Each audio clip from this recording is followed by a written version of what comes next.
राधे राधे भक्तों, आइए एकादशी की व्रत कथा सुनते हैं। वरुथुनी एकादशी। वैशाख कृष्ण पक्ष।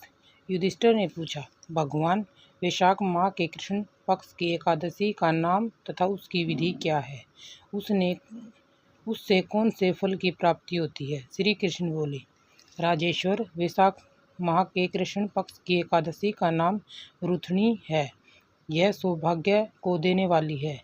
इसके व्रत से मनुष्य के समस्त पाप नष्ट हो जाते हैं और अंत में सुख मिलता है। वरुथुनी के व्रत के प्रभाव से ही राजा मानदत्ता स्वर्ग को गए थे।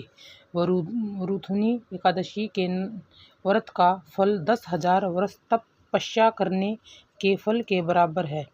कुरुक्षेत्र में सूर्य ग्रहण के समय जो एक बार श्रवण दान करने से फल मिलता है, वही फल वरुथुनी एकादशी के व्रत के करने से मिलता है।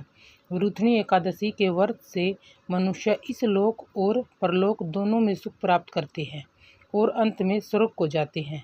शास्त्रों में कहा गया है कि हाथी का दान घोड़े के दान से और घोड़े के दान से भूमि का दान उत्तम है। उससे उत्तम तिलों का दान है। तिल से स्वर्ण का दान और स्वर्ण से अन्न का दान श्रेष्ठ है। संसार में अन्नदान के बराबर कोई भी दान नहीं है। अन्नदान से पितृ देवता मनुष्य आदि सब तृप्त हो जाते हैं। शास्त्रों में अन्नदान कन्यादान के बराबर माना गया है। वरुथुनी एकादशी के व्रत से अन्न तथा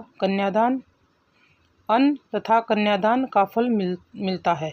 जो मनुष्य लाभ के वश में होकर कन्या का धन ले लेता है, वे प्रलय के अंत तक नरक में पड़े रहते हैं या उनको अगले जन्म में बिलाव का जन्म ग्रहण करना पड़ता है। जो मनुष्य प्रेम से एवं धन सहित कन्यादान करते हैं, उनके पुण्य को चित्रगुप्त भी लिखने में असमर्थ हो जाते हैं। जो मनुष्य इस वरुथुनी एकादशी का व्रत करते हैं, उनको कन्यादान का फल मिलता है। वरुथुनी एकादशी का व्रत करने वाले को दशमी तिथि को निम्नलिखित 10 वस्तुओं को त्याग देना चाहिए। कांसे के बर्तन में भोजन करना, मांस, मसूर की दाल, चना, कोंदो, शाक, मधु, शहद, दूसरे का अन्न, दूसरी बार भोजन करना, स्त्री के संग या अन्य किसी के साथ मैथुन करना। उस दिन जुआ नहीं खेलना चाहिए तथा शयन नहीं करना चाहिए। उस दिन पान खाना, दातुन करना, दूसरे की निंदा करना और पापियों के साथ बातचीत भी नहीं करनी चाहिए। उस दिन क्रोध, मिथ्या भाषण का त्याग कर देना चाहिए। इस व्रत में नमक, तेल तथा अन्न वर्जित है।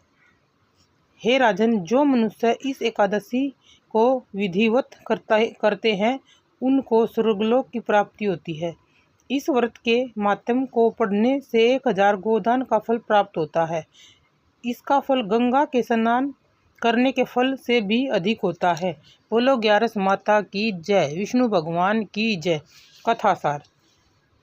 संयम सौभाग्य का आधार है। हर प्रकार संयम रखने से प्राणी के सुख और सौभाग्य में वृद्धि होती है। यदि व्यक्ति में संयम नहीं है तो उसके द्वारा किए गए तप, त्याग व भक्ति पूजादि सब प्रभावहीन हो जाते हैं।